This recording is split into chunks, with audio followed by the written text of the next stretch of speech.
a esta nueva, eh, diríamos, experiencia en el curso de la especialidad, en este caso de cirugía plástica. Me presento, soy el doctor Luis Palomino Arana, médico asistente del Servicio de Cirugía Plástica y Quemado del Hospital Nacional Guillermo Almenara. Siguiente, por favor. Como primer tema, nos vamos a referir a conceptos generales de la especialidad de cirugía plástica y quemados. Aspectos generales, tal como dispone el sílabus. La especialidad de cirugía plástica y quemados, estoy seguro que todos, como yo en algún momento pensamos que era una especialidad, diríamos, de campo mínimo, campo quirúrgico mínimo. Pero van a comprobar que es una especialidad quirúrgica muy extensa. Abarcamos todos los órganos del sistema del cuerpo humano, a pesar de que su mayor desarrollo se alcanza después de la Primera Guerra Mundial. Realmente la especialidad ya se practicaba 3.000 años antes de Cristo en la cultura hindú, por ejemplo, hindú o india. Refieren de que a las mujeres vígamas le amputaban la punta nasal y a los ladrones los dedos. Y había gente preparándose para llevar estas lesiones, pues, o llevar el antebrazo hacia estas lesiones, logrando cubrir el defecto con el tiempo, sin querer, de repente, sin pensarlo, creando los colgajos a distancia, recuperando la punta nasal, recuperando el dedo amputado en parte. En cuanto a la cultura prehispánica, al norte del Perú, la cultura mochica y chimú, hacían representaciones en huacos sobre todos los defectos de la cara. Sobresale una de ellas en cuanto a la fisura labio-palatina. En la cultura nazca o paracas, se caracterizaban por ser guerreros que utilizando la lanza, piedras o aracas dañaban al oponente. Y se han encontrado pues cabezas con lesiones, con callo óseo, lo cual demuestra pues, que esta persona sobrevivió a esta lesión. ¿Cómo podemos definir en cuanto a cirugía plástica? He escogido esta definición como una especialidad quirúrgica encargada en la reconstrucción funcional y estética de tejidos, las cuales pueden estar alteradas por defectos físicos, congénitos y adquiridos. En esta definición estamos señalando los dos objetivos primordiales, que es la parte funcional y estética. En algún momento a veces hay que escoger uno de ellos. Estoy seguro que todos dirán, pero lo más importante es la parte funcional, aunque lo ideal es alcanzar los dos objetivos, la parte funcional y estética. Deriva del término griego plásticos. Estoy seguro que todos ustedes, al decir plástico, creen que estamos refiriendo únicamente al material inerte conocido como plástico, lo cual es cierto, si bien es cierto que utilizamos, por ejemplo, para el aumento de mama, glúteos, pantorrilla, pero no va en ese sentido. Está referido como apto para moldear, formar y esculpir, ¿no? Moldear, formar y esculpir. Así como nos referimos a la escultura, pintura, como parte de las artes plásticas. Las heridas por quemaduras han estado con la humanidad desde sus primeros días. Imaginemos pues nuestros antepasados hace millones de años, en algún momento competían por los alimentos con los otros animales en esos tiempos, de buen tamaño y numeroso. Y de seguro que en algún momento hemos sido doblegados y desplazados a vivir en cavernas. Suponemos que en ese momento nuestros antepasados empezarían a cocer sus alimentos. Suponemos que surgirían los primeros lesionados por quemaduras. Al respecto hay representaciones en las paredes, en las cavernas, y se conoce como arte rupestre. Y las quemaduras, pues, las lesiones por quemadura han estado presentes por toda la vida, por todos los siglos. Haciendo referencia en lo más importante que ocurrió en nuestro medio, ¿se acuerdan? O le han comentado a nuestros padres, En diciembre del año 2000, Mesa Redonda, hubo un gigante incendio, muriendo más de 300 personas, más de 300 desaparecidos y más de 300 hospitalizados en diferentes nosocomios. Realmente era noticia en todo el mundo. Si, esto sí, de repente ustedes se acuerdan, hace unos 8 años, 9 años, en Utopía, en el centro comercial de Jockey Plaza, un local para jóvenes, para el baile, creo, ¿no? Y también hubo un incendio muriendo 29 jóvenes. Eh, antes de la pandemia, hace unos 4 años en Villa El Salvador, un camión cisterna con combustible explosionó, destruyendo más de 30 casas con dañando a sus respectivos ocupantes. Bueno, esto es como se dice, lo que hace noticia, pero realmente las quemaduras es de todos los días, a pesar de charlas educativas, siempre hay pacientes quemados. Y lo más llamativo, a mí me sorprende porque niños que no caminan, de meses de edad, de 1 mes, 2 meses, 3 meses de edad, no caminan y están hospitalizados por grandes quemaduras. Siguiente, por favor. División. Hay muchas divisiones o clasificaciones. Escogí esta, la que al parecer señala todo lo que hacemos en cirugía plástica, o casi todo. Punto 1, cirugía de la piel. Se incluye en este grupo todas las lesiones que pueden ser curadas por medios quirúrgicos. Ejemplo, tenemos tumores de piel, cicatrices, secuelas de quemaduras, ahora último, los tatuajes, ¿no? Cirugía craneofacial. Esta rama tiene tantas subdivisiones como órganos tiene la cara. Así comprende cirugía de maxilares, cirugía de párpados, de nariz, de labios, del cuello, etcétera, etcétera. También está referido al tratamiento de traumatismos, anomalías congénitas, muy frecuente con la paralización en la cabeza. Es muy llamativo pues, cuando se asiento de lesiones congénitas múltiples en la cara, en la cabeza, que obliga pues a su tratamiento multidisciplinario.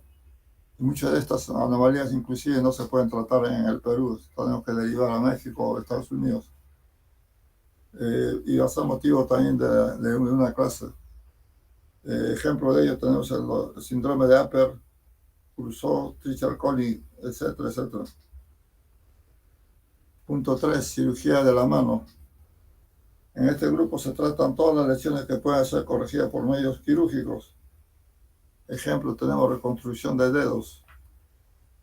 ¿No? Alguien que sufre amputación traumática, por ejemplo, en las imprentas, en las mecánicas, talleres, ¿no? Entonces el paciente puede ir a la emergencia y gente experta puede, a través de la microcirugía, reimplantar el dedo amputado, la extremidad amputada, el pene o vagina amputada. En cirugía de la mano es muy importante el empleo de la microcirugía. ¿Y en qué consiste?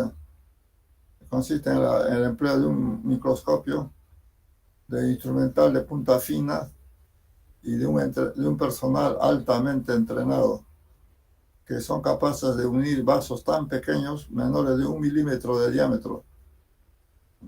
Imagínense un cabello, menos de ese grosor es posible, es factible unir, haciendo posible, pues, como mencionaba, los reimplantes de dedos, la transposición de dedos.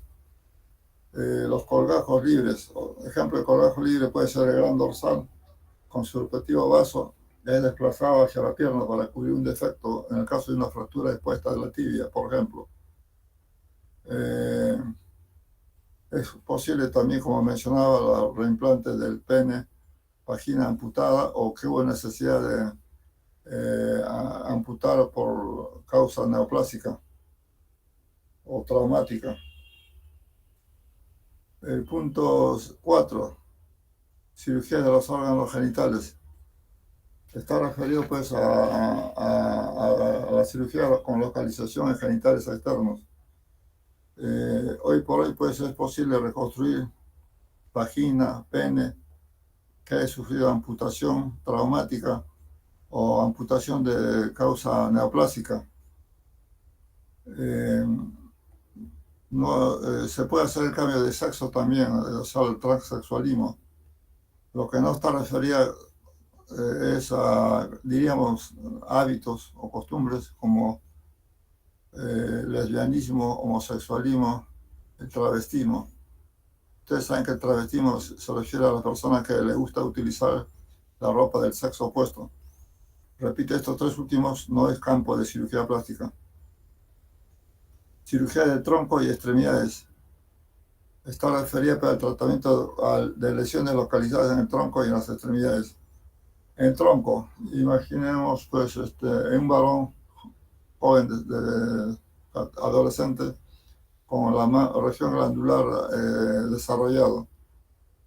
En este caso se llama ginecomastia, que puede traer alteraciones psicológicas serias. Entonces nosotros nos encargamos de reconstruir.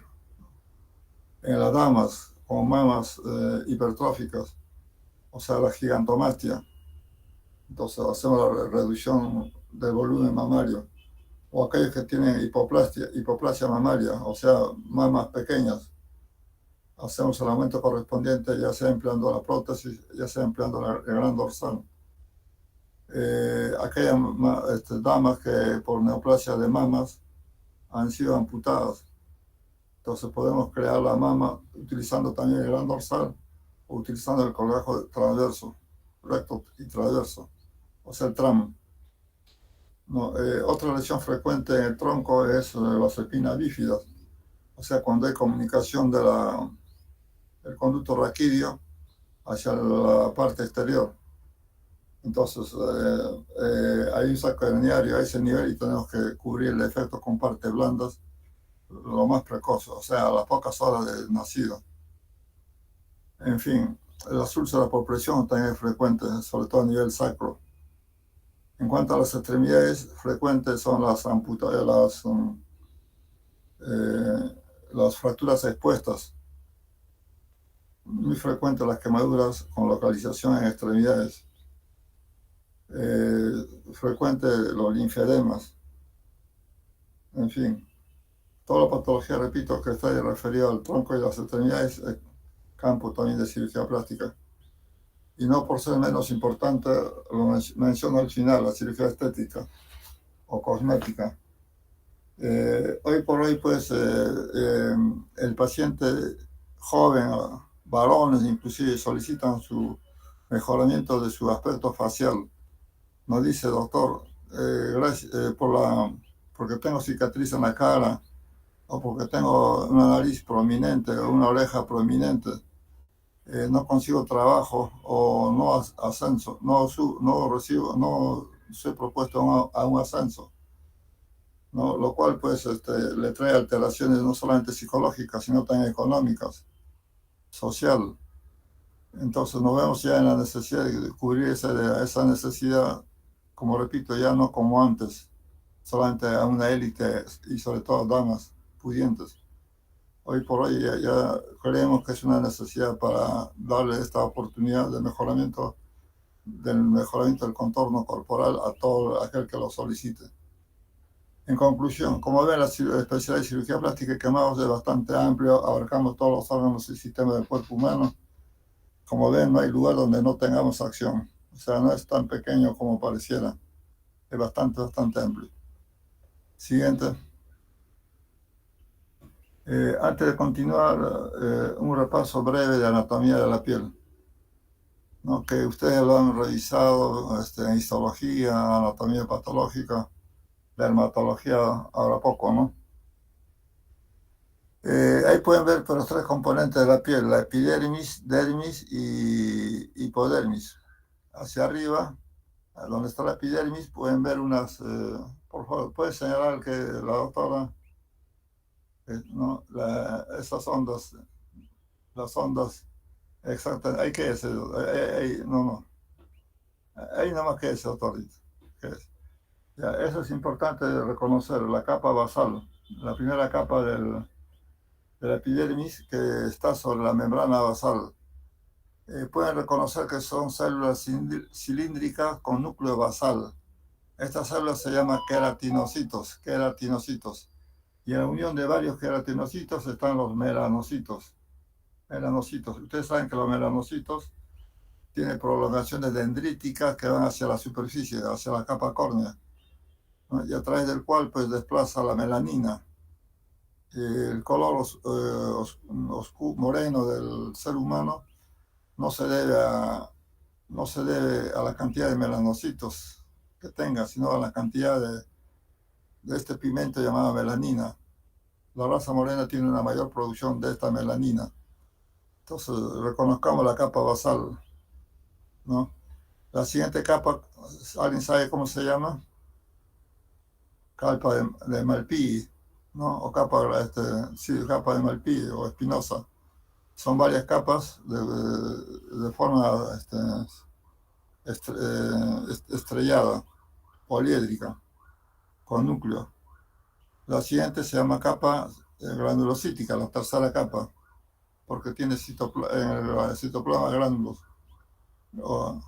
La cuarta capa, llamada capa lúcida, está presente solamente donde hay piel gruesa, como es la planta y la palma de la mano, ¿no? En esta célula, como su nombre indica, es lúcido, o sea, quiere decir que ya no hay núcleo, no hay signo de vida, ya están, son células muertas, ¿no? Y la quinta capa, que está en la parte más superficial, señale usted, la capa córnea, la más superficial, la que está, exactamente, la capa córnea.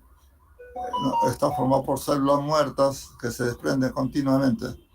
Este desplazamiento de la capa basal hasta la capa córnea dura promedio 28 días. O sea, quiere decir, en otras palabras, que nos estamos renovando constantemente en cuanto a la epidermis. Haga hincapié en la capa basal. Por favor, señala otra vez la capa basal. Ustedes pueden ver que esa capa basal de la epidermis se prolonga hacia la profundidad, rodeando a los anexos de la piel. Bueno, en la dermis, ahorita vamos a regresar a los anexos de la piel. Primero reconozcamos la dermis, que está debajo de la epidermis, dermis, ¿no? Esa que es bastante, mucho más. Recuerden que hay pues fibras elásticas, fibras colágenas elásticas reticulares, colágenas elásticas reticulares, hay carbohidratos, proteínas, lípidos. Hay ácido hialurónico y condroitín sulfúrico.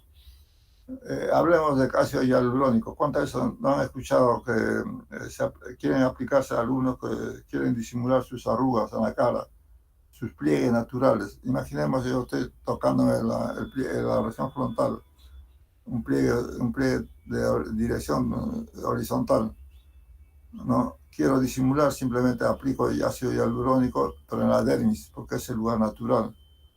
No voy a poner en la epidermis ni hipodermis, sino en la dermis.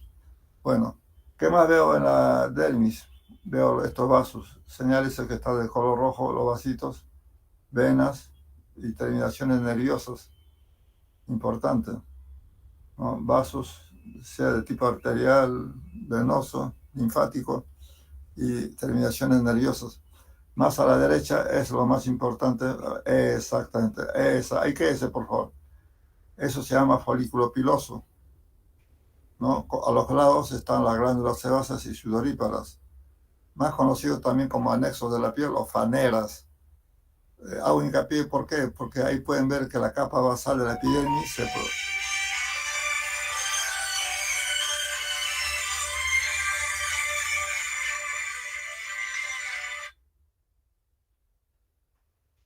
mejor la apago.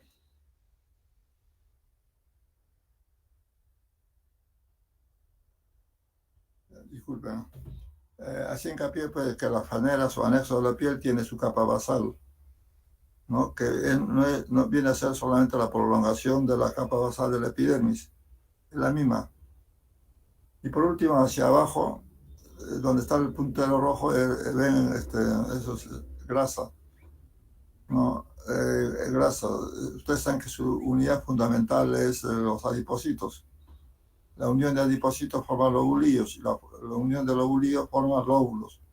Los lóbulos tienen cápsula, aunque delgadita, pero tienen. Es bueno saber anatomía, ¿por qué? Porque si yo saco un forúnculo o un quiste sebáceo, ¿no? A ese nivel, ya sé que tiene cápsula, tiene que salir con su respectiva cápsula. Si sale como un grano de arroz en la cara, sobre todo, ¿cuántas personas no se pellizcan para tratar de sacarse un acné, un folículo piloso?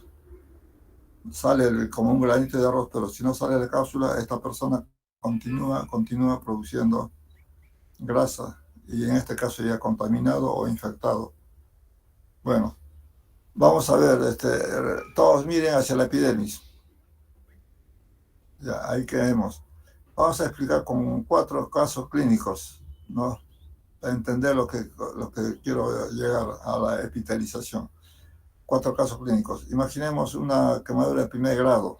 Así cuando van a la playa, la piel está rojita, o sea, eritematosa, duele y hay picazón. Y se recupera espontáneamente.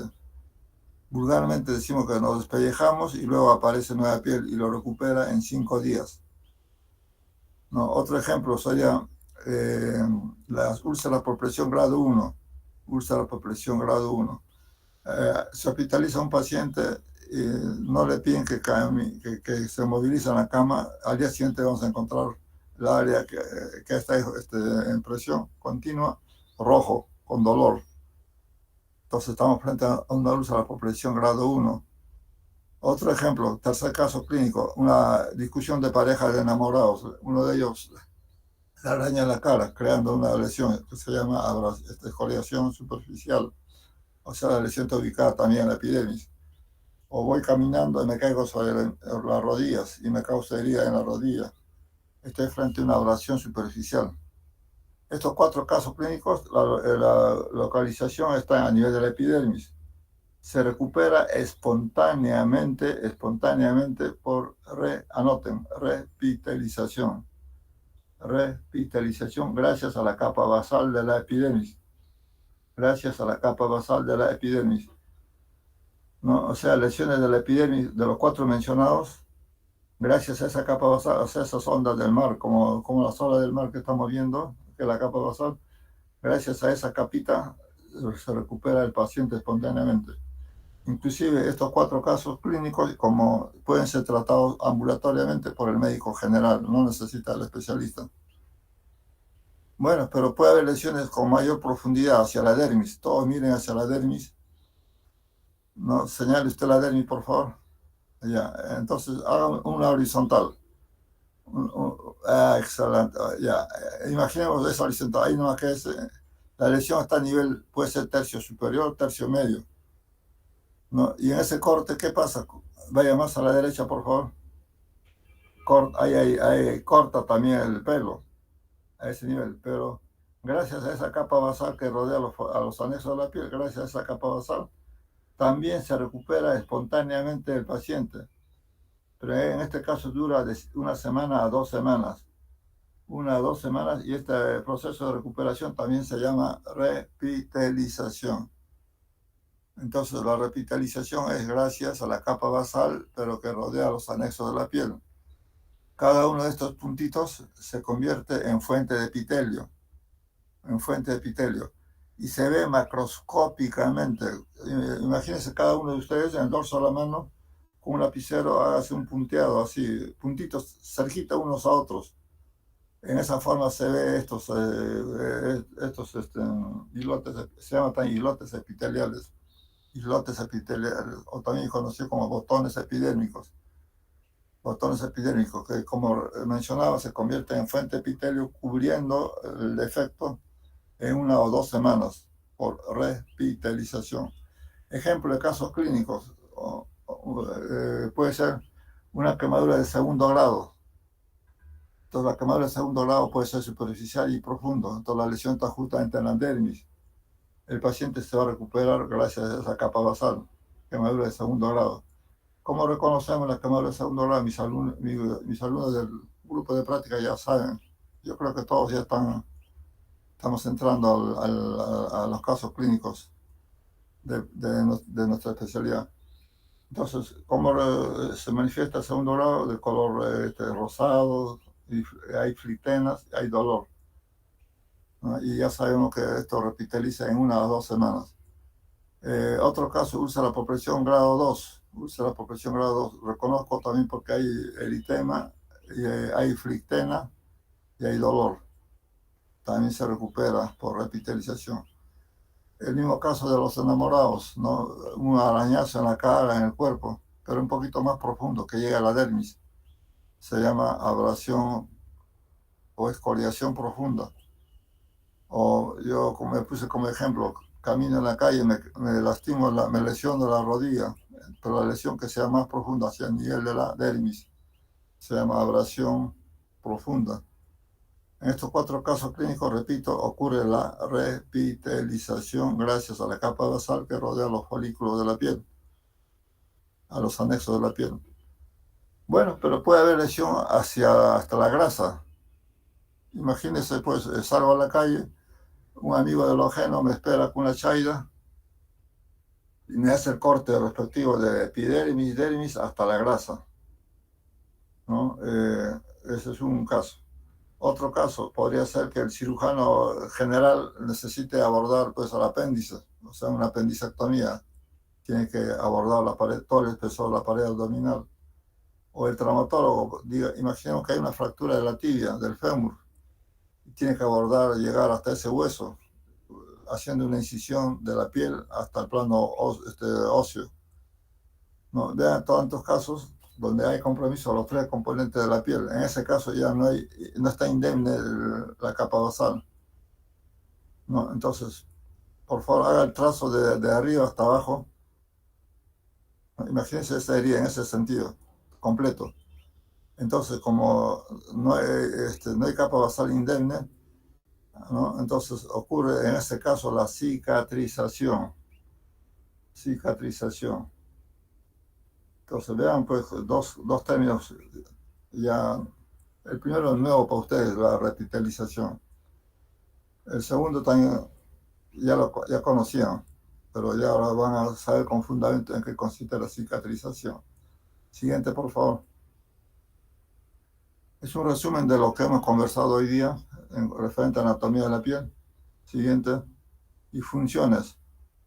Funciones de la piel es numerosa, ¿no? He señalado esta como quizás para mí lo más importante. Aislamiento de las estructuras corporales del medio exterior, ¿no? Es un medio, causándonos aislamiento de las estructuras corporales del medio exterior. Protección contra las agresiones externas. Agresión externa puede ser el calor, puede ser el traumatismo, ¿no? O agresiones físicas. Participa en la regulación de la temperatura. Por favor, ¿puede retroceder la imagen? Ya, ahí vean. Señálenme esa capa basal de la epidermis. Ya, ahí no, ¿qué es? Ya, no, ¿qué es? Ahí. Ya, esa se llama papilas. Papilas dérmicas, papilas dérmicas, papilas dérmicas. A ese nivel de las papilas dérmicas están llegando las últimas terminaciones nerviosas, como lo ven. Ahí llegan los vasitos, las vénulas y los capilares. Entonces, ¿qué pasa cuando en el medio ambiente hay calor? Entonces, a ese nivel hay vasodilatación. ¿Para qué? Para que pierda calor a ese nivel. ¿Qué pasa si hace frío? Entonces, no debe perder calor. Entonces, ocurre a ese nivel la vasoconstricción. En esa forma, la piel interviene en la termorregulación de la temperatura. Termorregulación de la temperatura. De nuevo, vuelva a la función de la exactamente. Y por último dice, participa en el metabolismo del ergosterol, vitamina C. O sea, tenemos que exponernos a los rayos solares para que el ergosterol presente en la piel se convierta en vitamina D. Acuérdense, cuando estábamos en la época de pandemia, todo el mundo nos decía, mejoren su defensa. No hay otra forma de tratamiento, mejoren su defensa. Y uno de ellos, como componente importante, era la vitamina D. ¿Cómo lo conseguíamos? A través de la piel, exponiéndonos a los rayos solares. Siguiente. El segundo punto, cicatrización. Tanto preámbulo para llegar recién al tema que nos une en esta oportunidad. Cicatrización. Vean en la figura, la cicatriz. Para unos puede ser pues bonito, para muchos puede ser feo o malo, o el resultado malo. Entonces, de acuerdo al resultado de una operación llamada cicatriz, ¿no? Sea cual sea la operación, termina en una cicatriz, seremos valorados o evaluados por el paciente y familia como buenos o malos cirujanos. Buenos o malos cirujanos. Antaño, pues, cuando era chibolo como ustedes de hoy, el cirujano bueno era aquel que hacía una cicatriz grande, grande. Cirujano bueno, cicatriz grande. Era así pues, el concepto de ese momento. Hoy por hoy no es así.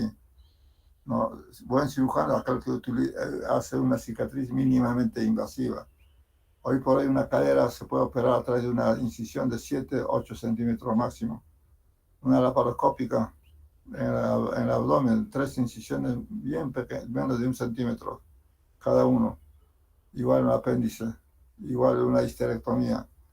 O sea, la tendencia de ahora es utilizar heridas muy pequeñitas para resolver problemas quirúrgicos, ¿no? Entonces, recuerden siempre, pues, de acuerdo al resultado llamado cicatriz, seremos evaluados como buenos o malos. Entonces, para que el resultado sea bueno, pues tenemos que hacer prácticas continuas. Eso no se aprende leyendo, leyendo o copiando, ¿no? Yendo a la práctica. Cuando hay oportunidad, aunque sea mínimamente, hay oportunidad, como quien dice, uno chiquito, háganlo. Siempre hay un primer paso. Inclusive participen en las curaciones. No, solo así se logra, pues, con el tiempo, resultados favorables. Repito, no es suficiente, pues, tener buena nota en teoría si cuando estoy frente al paciente en la práctica no resuelve el problema de herida, ¿no? Entonces, ¿cómo definimos la cicatrización? Como un proceso complejo que conduce a la regeneración de la epidermis y el reemplazo de la dermis por un tejido fibroso constituido por colágeno con características diferentes al normal. Se ha dicho en otras palabras, es un tejido semejante, pero nunca es idéntico. Recuerden siempre esa definición. Lo otro, recuerden que siempre una herida, ya hemos visto ya en el corte histológico de la piel, cuando es herida conduce también a la cicatrización, todos. Pero el paciente, la familia va a decir, pero no quiero cicatriz. Y hay que explicar estos conceptos. Toda herida, porque hay daño de los 3 componentes de la piel, va a conducirnos a una cicatriz. Obligado. No hay otra. Siguiente. En un corte histológico, pues la cicatriz pierde las papilas adénicas, las que hemos señalado. No hay esas ondas. Es plano, histológicamente hablando. Entonces no existe hasta el momento ningún medio o factor que acelere la cicatrización normal de las heridas. Esa propaganda insistente, persistente, la colcha nácar, baba de caracol, cicatricuri, etcétera, etcétera, no es tan cierto. Cuando una publicidad es constante, es lo más probable que no es verdad, no es totalmente cierto. Entonces, consideremos el cirujano, ¿qué cosa hace? Solamente nos limitamos a favorecer y facilitar la tendencia natural que tienen los tejidos a cicatrizar. O sea, frente a una herida, con un proceso natural, de todas maneras va a conducir a una cicatrización. Lo único que hacemos es favorecer y facilitar esa tendencia natural. Yo lo comparo como la gestación. Se une el huevo, se une el espermatozoide con el óvulo formando el óvulo, el huevo o cigote. Esta evoluciona a embrión, feto y luego ocurre el nacimiento. Casi un promedio a los 9 meses más 10 días. Entonces, ¿qué hace el ginecólogo o la obstetra? Simplemente hace el control, el chequeo, para facilitar, favorecer esta tendencia también natural del nacimiento. La cicatriz, como mencionamos, es un tejido similar, aunque no idéntico, no hay faneras ni papilas dérmicas. A ver, un ejemplo, digo, sin faneras. ¿Ustedes han visto alguna cicatriz en la cabeza? De seguro que sí. Sobre esa cicatriz no hay pelo. O sea, no hay faneras. ¿No? Por eso decimos que la cicatriz nunca va a ser idéntico a una piel normal. No lo es. Siguiente. Continuando, veamos sobre la cicatrización normal. Cicatrización de las heridas con pérdida de sustancias. Vamos a hacer un pequeño introducción. ¿Cómo podemos definir heridas y cómo podemos definir úlceras? ¿No? Herida puedo yo definir, imaginamos cada uno está en un cuarto con una pared. Si se agrieta la pared, yo diría que es una solución de continuidad. En este caso, la pared. Igual, la herida para nosotros es una solución de continuidad de tejidos, nada más, ¿no? La herida es una solución de continuidad de tejidos. ¿Y qué viene a ser úlcera? Viene a ser también la herida, pero en este caso con pérdida de tejidos. Pérdida de tejidos. Imaginemos, salgo a la calle y un perro me muerde el muslo, sacándome parte del tejido. Eso se llama úlcera, ¿no? Entonces hay solución de continuidad, pero con pérdida de tejido. Entonces, ¿qué ocurre? ¿Cómo es la cicatrización de las heridas cuando hay pérdida de sustancias? O sea, cuando hay úlceras. Cuando hay pérdida parcial de la piel, y parcial ya sabemos que es cuando abarca solamente epidermis y parte de la dermis. ¿Cómo ocurre el cierre? A partir de los islotes epiteliales. Va a ocurrir la repitelización. A ver, veamos el esquema. Hay 4 figuritas. El del superior izquierdo, señale, es una úlcera por presión grado 1. Hay un seminario y hay una clase sobre úlcera por presión, o sea, van a ahondar más el tema. Adelantamos un poquito como ejemplo. El grado 1 ya señalamos que macroscópicamente es eritematoso, hay dolor, ¿no? Ya histológicamente abarca solamente a nivel de la epidermis. Como está indemne la capa basal de la epidermis, ocurre la repitelización. A la siguiente, a la derecha, superior derecho, también abarca epidermis y parte de la dermis. Entonces ahí ya sabemos que está presente las faneras o anexo de la piel con su capa basal. Como está indemne, ocurre también la repitelización al cabo de 1 a 2 semanas. ¿Estamos de acuerdo todos? ¿No? Pero ¿qué ocurre cuando hay pérdida total de la piel? Hemos dicho pérdida total de la piel cuando abarca epidermis, dermis y grasa. ¿No? No, el otro. Ahí señala. Vean, la úlcera abarca epidermis, está viendo la epidermis, debajo está la dermis y abajo está la grasa. Cuando ocurre eso, está presente, es posible la cicatrización, pero a partir del epitelio marginal. Un poquito más arriba, por favor, más arriba. No, ¿qué es ahí? No, ahí está. Lo que está señalando es el epitelio marginal. Ahí, gracias a ese epitelio marginal, ocurre la cicatrización. Pero para que ocurra la cicatrización necesita 2 condiciones importantes. Que tenga un piso. El piso, señale, el piso hacia el extremo, eso es ahí nada más. Que tenga un piso formado por tejido conjuntivo de granulación fina. Así se llama. Ese piso tiene que tener tejido conjuntivo de granulación fina. Y un techo. El techo está formado por la capa córnea. Si reúne esas 2 condiciones, va a ocurrir la cicatrización a razón de 1 milímetro por día. 1 milímetro por día. O sea, cada día 1 milímetro va cerrando para cubrir ese defecto a través de la cicatrización, ¿no? A la inferior derecha, la que queda, ¿qué es ahí? Hay unas palabras más. esa úlcera por presión está exponiendo el hueso. Ya, entonces, ahí no ocurre cicatrización. Vamos a decir por qué no. Cuando la úlcera tiene de base un tejido avascular, no ocurre la cicatrización. No ocurre la cicatrización. Ejemplo, de tejido avascular está el hueso, cartílago, tendones, nervios, ¿no? Aparte de lo mencionado, hay que también tomar en cuenta las articulaciones, exposición de prótesis, de placas y tornillos, ¿no? Son avasculares. Pero ustedes dirán, ¿pero cómo va a ser avascular el hueso? Es que el hueso se nutre a través del periósteo. El cartílago se nutre a través del pericondrio. El tendón a través del peritendón. Entonces, cuando el hueso está expuesto varias semanas, varios días, pierde su periósteo. Por consiguiente, es un tejido avascular. Entonces, repito, en estos casos no ocurre la cicatrización.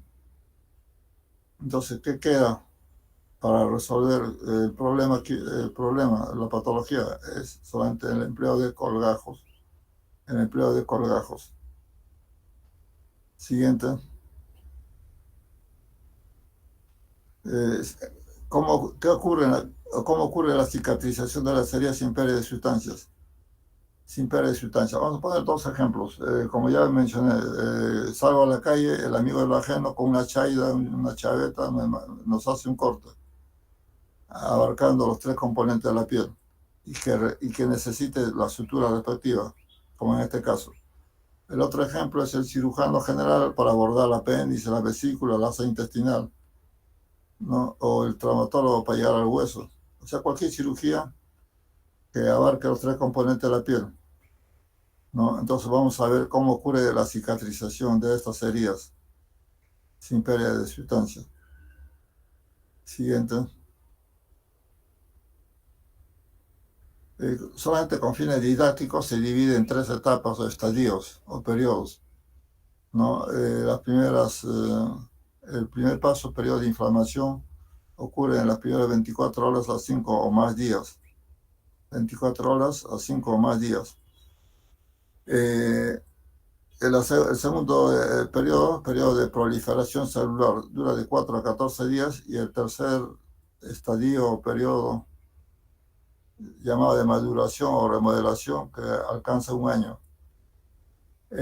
Cuando estamos frente a una herida y retiramos los puntos, el que menos dice, ya acabó mi preocupación por este paciente. No es así. Tienen que vigilar al paciente durante un año. Ahí están viendo por qué, porque puede ocurrir un desarrollo normal o anormal. Es importante también, mirando el periodo de inflamación, ¿quién va a recibir a un paciente con una herida en emergencia? Ustedes, jóvenes, los que están de guardia, sobre todo los jóvenes, ¿no? Entonces ya sabemos todos los pasos que va a ocurrir frente a una herida. Para que este periodo de inflamación no dure más de 5 o más días, tenemos que curar al paciente inmediatamente, curar con agua y jabón. De nosotros depende, pues, que esta primera etapa de más de inflamación tarde lo menos que sea posible o necesario. Cuanto más días dura esta etapa de inflamación, el resultado llamado cicatriz es malo. Entonces, muchas veces la suerte del paciente lo decide el médico que lo ve por primera vez. Entonces, preocupémonos por curar bien al paciente para que esta primera etapa de inflamación sea lo más corto posible. Siguiente. ¿Qué elementos celulares participan en esta reparación de heridas, en esta cicatrización? En un primer paso, los neutrófilos, luego los macrófagos y los fibroblastos. Neutrófilos, macrófagos, fibroblastos. Siguiente. Veamos la primera etapa llamada de inflamación, y es que ya sabemos que dura de 24 horas a 5 o más días. En los vasos sanguíneos están las células. Estas células eliminan enzimas intracelulares como la quinina, histamina, serotonina y prostaglandina, los cuales, al ser liberados, provocan una vasodilatación.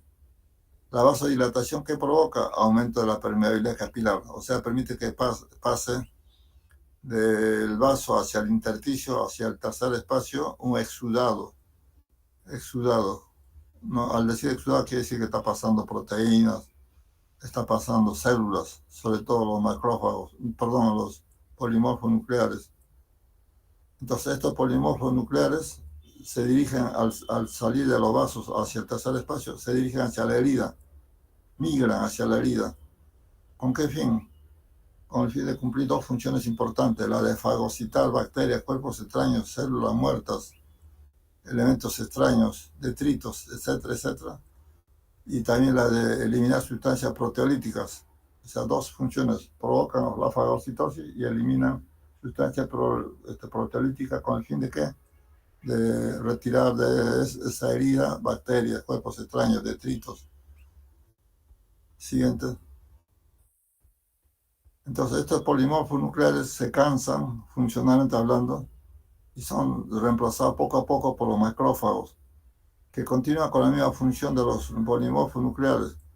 Pero además, ¿qué cosas hacen? Modulan la actividad de los queratinocitos, fibroblastos y células endoteliales gracias al factor de crecimiento. ¿No? Gracias al factor de crecimiento, repito, modulan la actividad de los queratinocitos, fibroblastos y células endoteliales. Siguiente.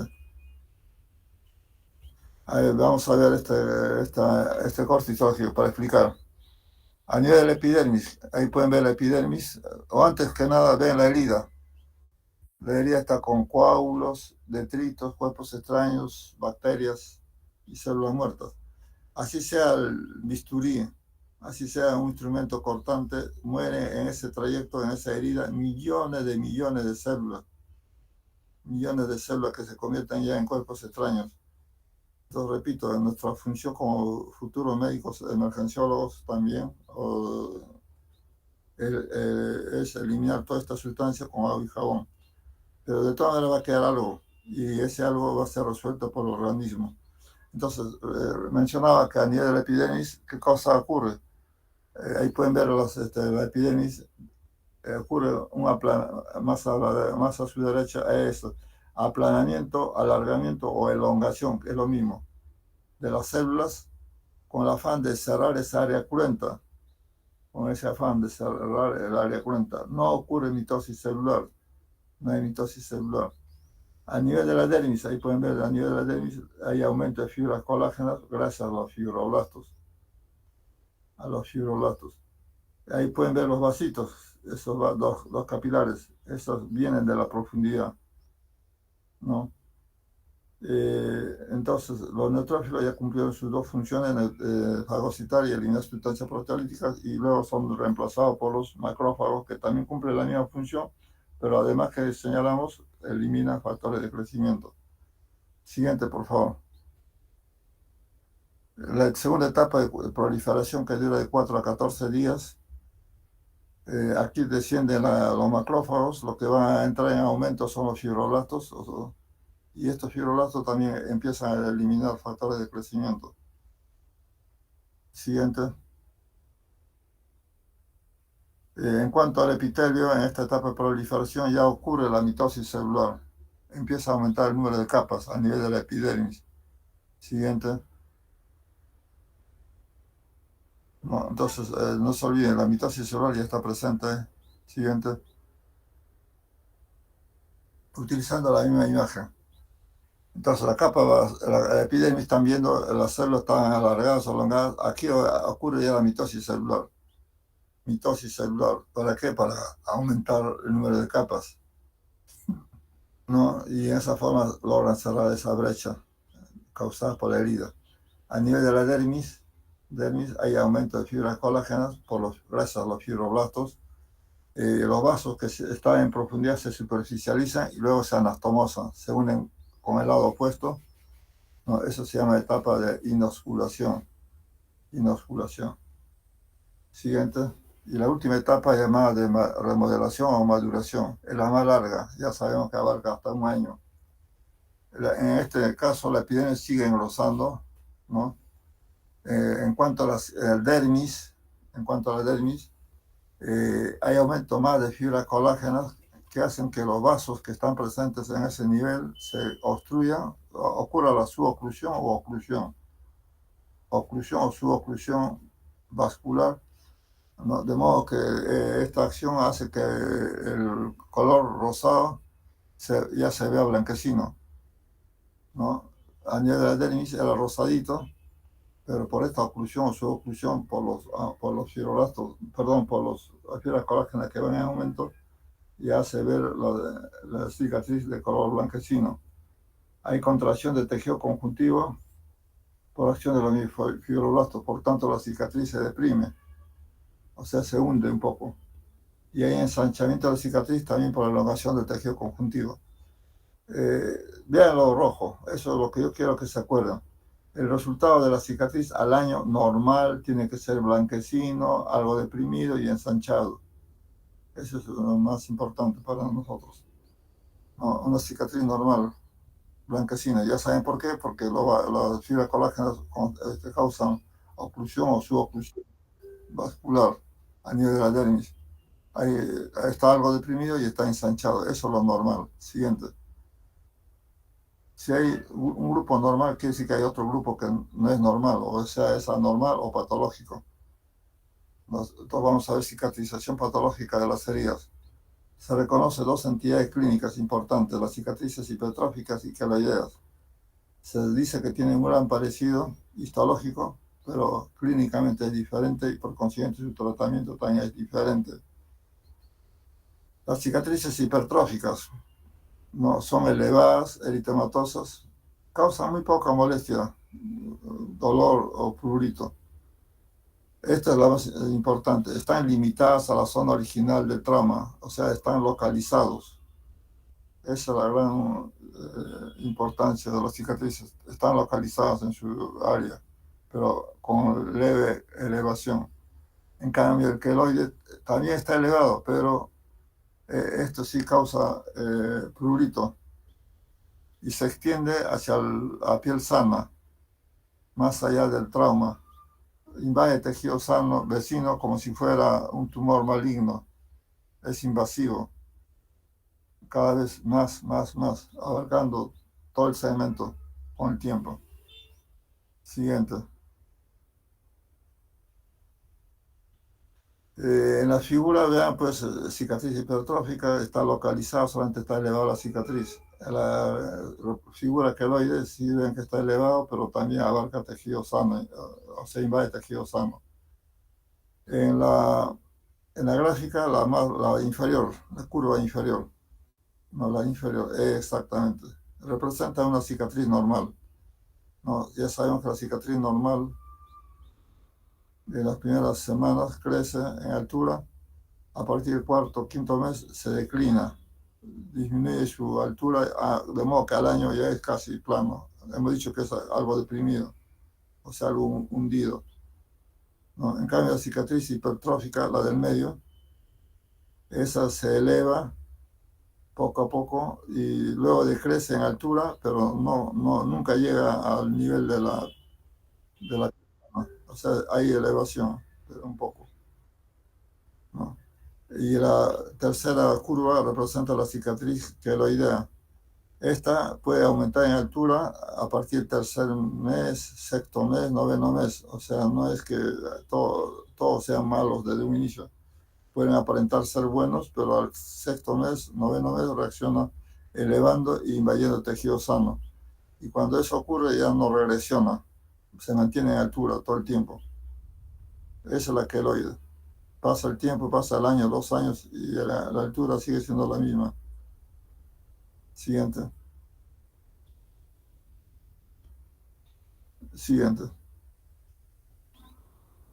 En cuanto al tratamiento, ahí está presente cirugía, láser, esteroides, presión, radioterapia, lámina de silicona. Vamos a hablar sobre láser, ¿no? Provee fotodermólisis.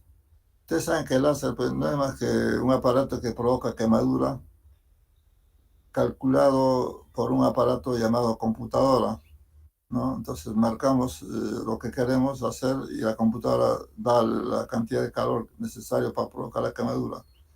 Utilizan mucho como tratamiento de las cicatrices, tratamiento de manchas, ¿no? Pero para el lifting facial, o sea, alguien que quiere rejuvenecer en la cara, para disminuir las arrugas, también el láser. Entonces, su fundamento es que provee fotodermólisis. No se utiliza mucho todavía porque se han reportado casos de neoplasia. Radioterapia, su fundamento es perturba la mitosis. Ustedes saben que la segunda etapa, además de proliferación, interviene la mitosis para aumento de las capas de la epidermis. Entonces va en contra de esta etapa. Entonces actúa perturbando la mitosis celular.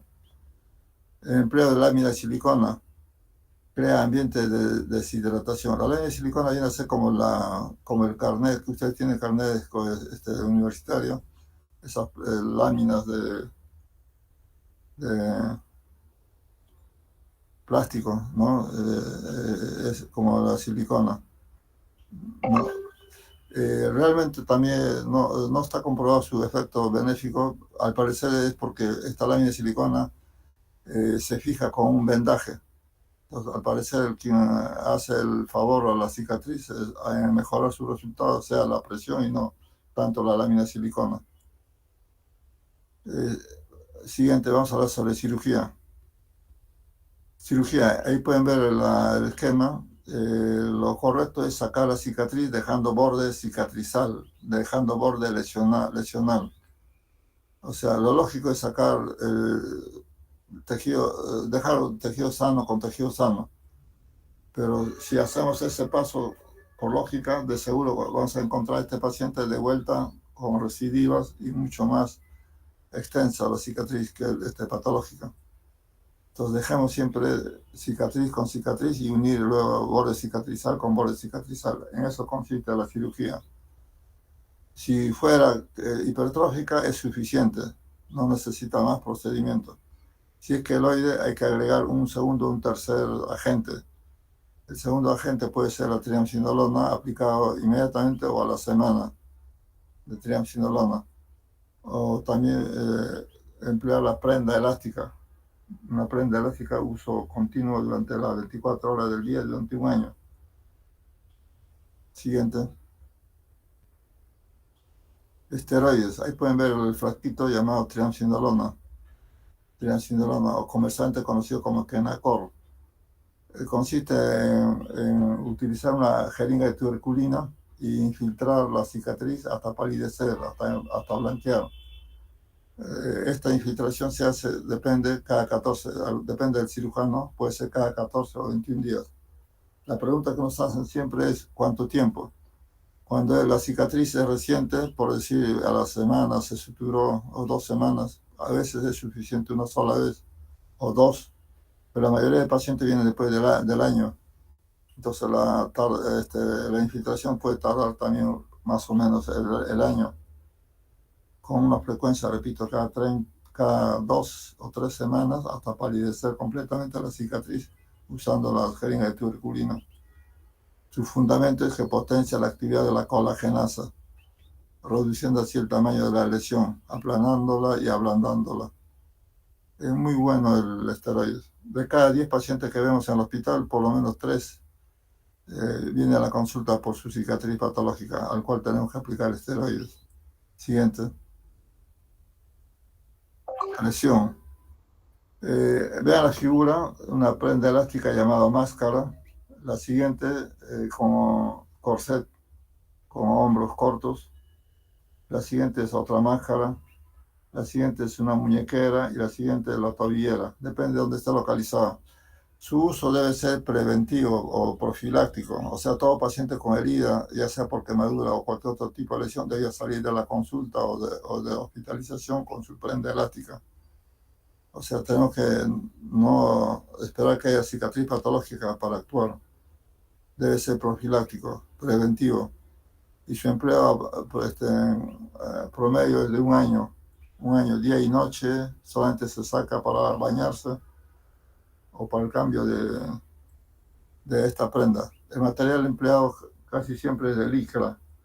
La presión que se da es de 15 a 22 milímetros de mercurio. Hago hincapié porque el que menos dirá, pues voy a provocar, usa la por presión. No. porque la presión por prenda eléctrica es de 15 a 22 y la úlcera por presión necesita de 32 milímetros a más. 32 milímetros a más. Aumenta la actividad de la colagenasa. Siguiente. Ya, esto es tomado, ya vamos a acabar ya, unos 10 minutos más. Ya sé que están cansados. El corte histológico tomado de Netter, ¿no? Para demostrar una cicatriz queloide. ¿Cuál es el efecto de esta representación? No debe haber papilas. Muestra debajo de ojo, esa debe estar plano. No, cuando hay cicatriz, no hay papilas, no hay esas ondulaciones. No, por eso decimos que es semejante, pero no es idéntico. Nunca llega a ser idéntico. Y si a ese nivel hubiera habido pelo, como en la cabeza, no hay, es alopésica. No hay faneras. Siguiente. Ahora, hacia arriba es una cicatriz normal, ya sabemos que tiene las características que debe tener. Al medio, la hipertrófica está elevada, localizada, y el queloide, en cambio, está elevada, invade tejido sano, es pruriginoso, causa dolor, y al momento a veces se ulcera. Esa es la más fea. No se sabe por qué a unos sí, a unos no, pero se relaciona con la raza morena como que son más frecuentes. También es frecuente por localización en los hombros y la región preesternal. El por qué no se sabe con exactitud por qué. Siguiente. En cambio, la raza blanca, la gente que viene de Cajamarca, Chiclayo, hacen buena cicatriz. Ejemplo de cicatriz hipertrófica, a la izquierda pueden ver que está solamente elevado, un poquito elevado. Ahí es suficiente la triamcinolona. El de la derecha también pueden ver elevado, localizado. Ejemplo de hipertrófica. Suficiente la triamcinolona. Siguiente. Ejemplo de cicatriz queloide. Está elevado, invade tejido sano. Y lo más feo están las cicatrices transversales de los hilos de sutura por haber demorado en sacar los puntos. A veces demoramos 3, 4 semanas y el resultado ya no es nada bueno. Siguiente. Ejemplo de cicatriz queloide. Siguiente. En la raza morena, cicatriz queloide. Vean esta pacientita nuestra. Es una dama de raza morena que sufre accidente de tránsito con una lesión en la región frontal. Estoy seguro que todos van a decir que es úlcera, ¿no es cierto? Eso me gusta porque es una solución de continuidad, pero con pérdida de tejido. Y eso que está negro se llama escara. En la práctica decía que es color negro, es verdad, negro, pero pasa el tiempo, no, perdón, blanco. Inicialmente fue blanco, pero días después se convierte en colores de acuerdo al término predominante. Pero en este caso negro es porque ha habido trombosis vascular por el trauma, ha habido trombosis, entonces se convierte en negro como brea. Siguiente. Entonces, ¿cómo se resuelve la úlcera? Con injerto de piel en la región frontal. ¿No? Y hacia arriba, la mitad superior frontal, ese es un colgajo de avance. A través de la herida se ha divulsionado hacia los costados y se ha jalado como si fuera como un colgajo de avance. Yo estoy seguro que todos dirán descalificar quien hizo esta cirugía. Pésimo, ¿no? El resultado es pésimo. No, vean, hasta no pueden ni cerrar el ojo. Y ojo que no se cubre con su párpado, es ojo que hace queratosis. ¿No? Queratosis. Siguiente. Y vean el resultado. Mejoró bastante, totalmente. El párpado ya puede cerrar. Lo único que se ha hecho, lo que vemos ahí es la ceja simplemente es tatuaje. No, el injerto, vamos adelantando, el injerto de piel con el tiempo, no, retroceda. Quiero decir que el injerto de piel con el tiempo toma este color oscuro, o sea, es hiperpigmentado. La zona dadora de piel es al revés, hipopigmentado. Por eso reconozco que este es injerto de piel. Lo otro es que el injerto de piel parcial y total, ambos tienen contracción primaria y contracción secundaria. La piel parcial, en este caso, con el tiempo hay contracción secundaria mucho mayor. En la clase de injerto de piel le van a explicar por qué hay mayor contracción primaria y secundaria. Pero vean que favorece al paciente la contracción secundaria. Se ha reducido el espacio, el tamaño, ¿no? Gracias a la contracción secundaria. Bueno, y el resultado yo creo que en este caso se salvó el que lo operó, ¿no es cierto? Le ponen 11, ¿no? Como siempre, 11, 12. Siguiente. ¿Gracias a qué? Gracias a esta vincha llamada prenda elástica que utilizó durante un año. Y gracias también a que se utilizó la triamcinolona, infiltración cada 15 días durante un año, ¿no? Entonces el resultado mejora gracias al tratamiento respectivo. Siguiente. Otro ejemplo de cicatriz patológica llamada queloide. Invade tejido sano, invade colgajo, injerto, todo lo que está a su paso. Siguiente. Retrae el labio, llamado ectropion, no, otosis labial. Retrae el cuello, hace que la persona mire hacia abajo. Siguiente. Otro ejemplo de cicatriz patológica, en este caso queloide. Ya sabemos que invade tejido sano, causa dolor, prurito y además en este caso hay limitación funcional, no puede abrir el hombro, no hay abducción. Por consiguiente, el tratamiento consiste en retirar todo y reemplazar por un injerto de piel. Siguiente. Ese es por dejar que cierre espontáneamente la lesión por quemadura. Otro ejemplo de cicatriz patológica. El siguiente. Cicatriz queloide. Siguiente. Otro ejemplo de cicatriz queloide. Ya hemos dicho que lo que está en la región malar es injerto de piel. ¿Por qué lo reconocemos? Porque hay cambio de color, está hiperpigmentado. Es invadido por el tejido cicatrizado. En este caso de tipo queloide.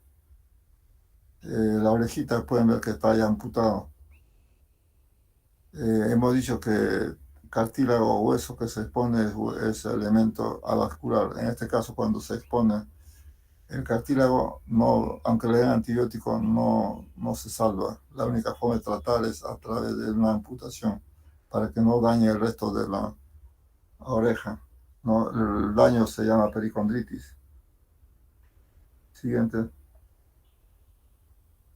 Ya, esta es la antepenúltima para terminar. ¿Qué factores influyen en la cicatrización de las heridas? Hay factores que favorecen y desfavorecen en cuanto a la cicatrización. La edad. La tasa de cicatrización es inversamente proporcional a la edad. ¿Qué quiere decir esto? Que los adolescentes, niños, son favorecidos en cuanto a la cicatrización con respecto a los adultos mayores. ¿Por qué motivo? Por el hipermetabolismo celular. Los niños y adolescentes tienen hipermetabolismo celular. La temperatura, un ligero aumento local favorece. Ejemplo, alguien que tenga lesión en la mano, se cubre con gasas, apósitos, vendaje, entonces le dan un aumento. Y esto ya sabemos que provoca vasodilatación, y la vasodilatación quiere decir que hay mayor aporte de oxígeno, mayor aporte de nutrientes, y favorece en cuanto a la cicatrización. Ausencia de infección, lógico, pero no, sí favorece. Entonces de ahí la importancia de lavar la herida día a día, de preferencia. Se dice, en la práctica lo mencionamos en la mañana en mi grupo, si dejamos de curar a un paciente un día, es posible que pueda multiplicarse los microbios de 3 a la 12ª. O sea, 3 aumentale 12 ceros, 12 ceros, o sea, 3 trillones de microbios en 24 horas por gramo de tejido, por gramo. O sea, en la punta de su lapicero puede ser un gramo. En ese espacio pequeñito puede haber trillones de microbios. Tratamiento traumático de los tejidos desfavorece. A ver, les menciono, si están frente a una herida operatoria y cogen los bordes con una pinza con uña, están dañando los bordes. El suturar en forma ajustada está causando daño vascular, hace que la cicatriz o los bordes de la cicatriz, de los bordes de la herida se necrosan. Entonces, el tratamiento traumático de los tejidos ya sabemos que desfavorece. Nosotros en plástica no cogemos los bordes con pinza. No, hacemos la sutura próxima unos a otros a cierta tensión. Esto se consigue con la práctica. No es que nosotros leamos y vamos a saber suturar bien. La práctica es la que nos va a enseñar qué distancia, cuánta tensión. Y para eso, cuando haya oportunidad, no lo desperdician. Empiecen, aunque sea curando pacientes. La cosa es empezar en algo. Y cuando uno reconoce que tiene empeño, simplemente reforzamos más ese empeño, lo cual no me parece justo, no debería ser el que no sabe o no participa, pero nosotros motivamos más a los que ya empezaron con iniciativa. Buena inmovilización favorece, o sea, un ejemplo, si hay herida en una rodilla en un niño, tengo que inmovilizar, ya sea utilizando una férula de yeso o una férula de madera. En adultos, de repente es suficiente un vendaje elástico. Empleo de sustancias cáusticas desfavorecen. En la práctica de la mañana también a mis alumnos les decía, ¿cuántos coches de circulación van a haber en un hospital, en una clínica? Sustancias como acetilrojo, mercurio, ácido acético, alcohol, ¿no? Y que lo utilizan como parte de la curación de una herida. Entonces, todo ello desfavorece. Es verdad que puede matar microbios, pero también daña tejidos sanos, células vivas. Recomendamos usar la iodopovidona o gluconato de clorhexidina. Empleo de suturas inabsorbibles en la parte superficial, como es el nylon, silicona, seda, sí favorecen. Y en parte profundas, ya saben cuáles son los que hay que emplear en la parte profunda, ¿no? El cadmo, el licril o ácido poliglicólico. Siguiente. La penúltima, empleo de corticoides antimitóticos y antiinflamatorios en dosis masiva y duradera, o sea, a largo tiempo. No favorece la cicatrización. Los corticoides, ¿por qué? No, corticoides y antiinflamatorios. ¿Se acuerdan? La primera etapa se llama de inflamación. Eso es parte del proceso de cicatrización. Entonces, al emplear antiinflamatorios o corticoides, lo único que hacemos es que este primer periodo sea largo tiempo. Antimitóticos, como por ejemplo en oncología utilizan metotrexate para tratamiento de cáncer. Metotrexate. Entonces, ya sabemos que en la segunda etapa, a nivel epidémico, hay mitosis. Entonces, estos antimitóticos estarían contra esta segunda etapa.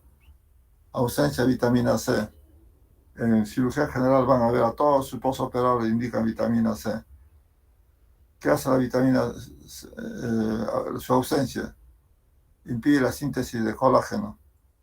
Ya saben que el colágeno es importante para la formación del tejido conjuntivo de la dermis. Entonces la prolina, con presencia de vitamina C, que es un aminoácido, la prolina se convierte en hidroxiprolina. Y esta hidroxiprolina, unión de estas hidroxiprolinas forma la fibra colágena.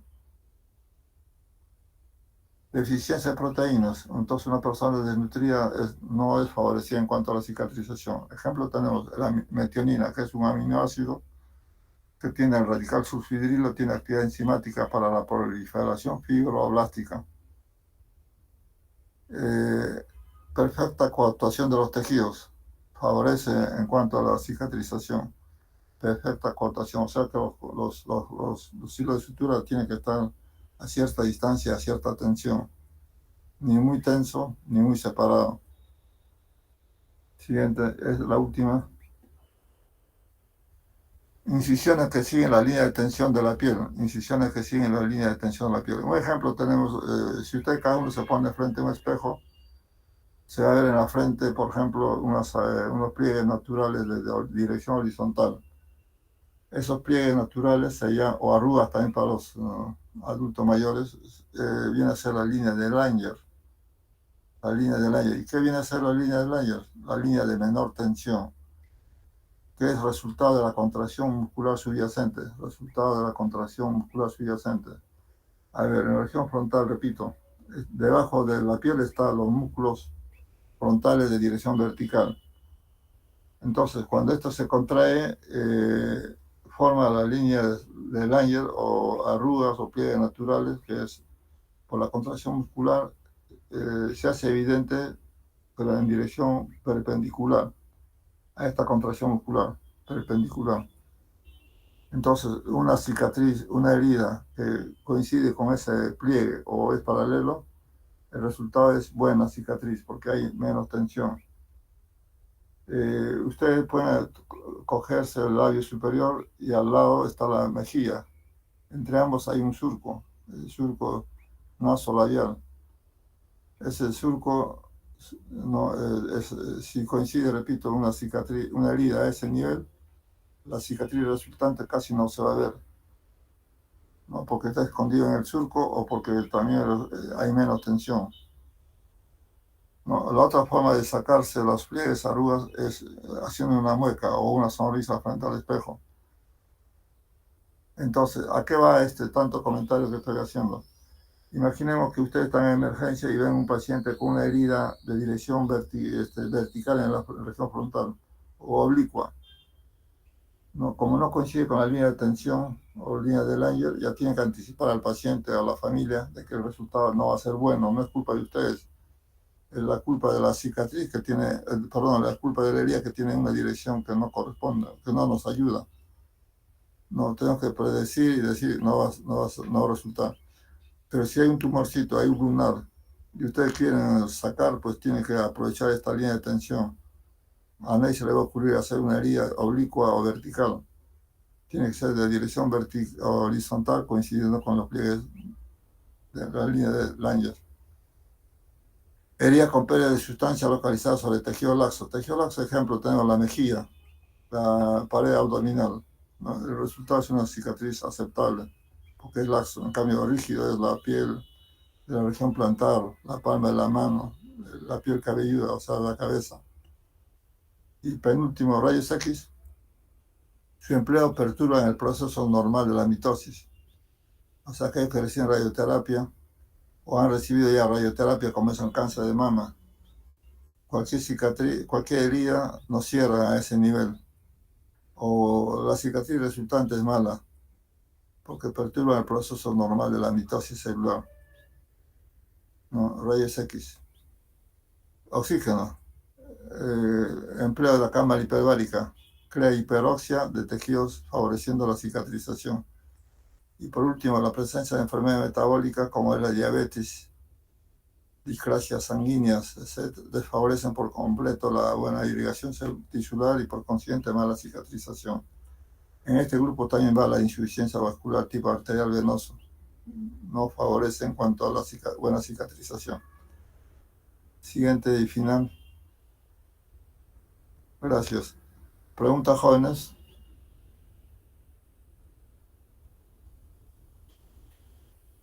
Preguntas. Sí, doctor, buenas tardes. Buenas tardes.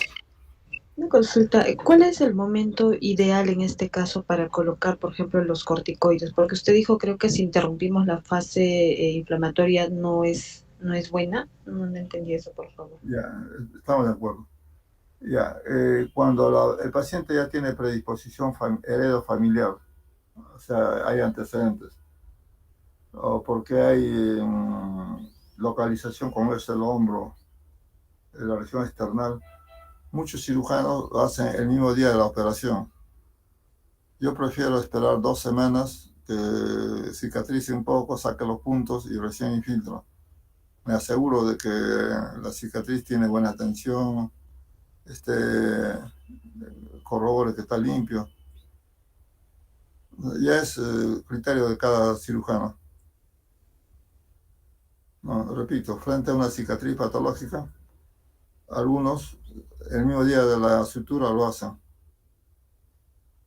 Otros lo hacemos a las 2 semanas, 3 semanas. Cuanto más precoz el resultado es mejor. Pero decía también que hay personas que vienen después de 1 año, 2 años con su cicatriz patológica de larga data y quieren que se le trate una sola vez. Eso no es posible. Posiblemente necesite infiltración también 1 año. En cuanto a frecuencia, no hay uniformidad. Puede ser cada 14 días, cada 21 días. Gracias por la pregunta, doctora. Bueno, ¿alguna otra pregunta? Doctor, disculpe, y en cuanto a la extensión, ¿hasta qué tamaño más o menos yo puedo infiltrar? Y de repente hay un límite o no. Porque si es grande, yo creo que ya no sería prudente, ¿no? ¿O sí? Eh, Muy buena pregunta. no es conveniente, a ver, imaginen con ejemplos.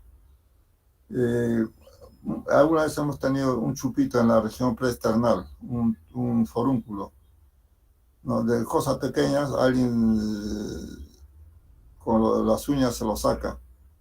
Y a la semana, 2 semanas, 3 semanas forman una cicatriz rápidamente patológica.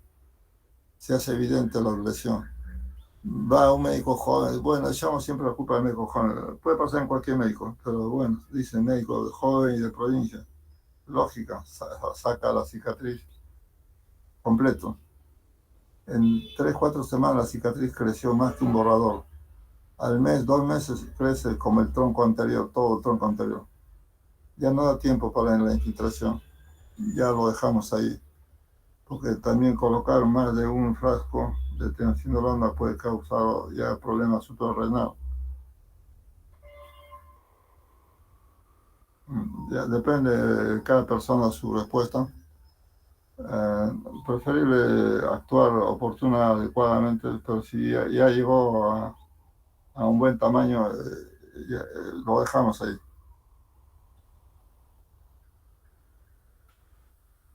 Preguntas. Ok, doctor, gracias. Muy bien, jóvenes, me gusta. ¿Alguna pregunta final? No hay, ¿no? Bueno, agradezco su participación. Espero que el entusiasmo de ahora lo mantengan siempre. Es muy importante para mí la especialidad. Yo diría, en general, todas las especialidades. Nunca hay que decir, no voy a ser oftalmólogo, no voy a ser obstetra, no voy a ser tal o cual. Yo con experiencia les digo, en mi salón entero quería ser pediatra. Pasan los años y vemos que hay de todo. Hace 2 días fue el día del anestesiólogo, había como 10 anestesiólogos. Hace pocos días el traumatólogo, hay como un montón. O sea, al final los que habíamos escogido aparentemente como pediatría como primera opción, al final cada quien escogió lo que le convenía. Pero a pesar de, digamos, sea traumatólogo, por decir un ejemplo, no es raro que llegue un paciente de otra especialidad, problema urinario, problema obstétrico o de cirugía plástica. La idea es reconocer la patología y derivar al que corresponda, pero oportunamente.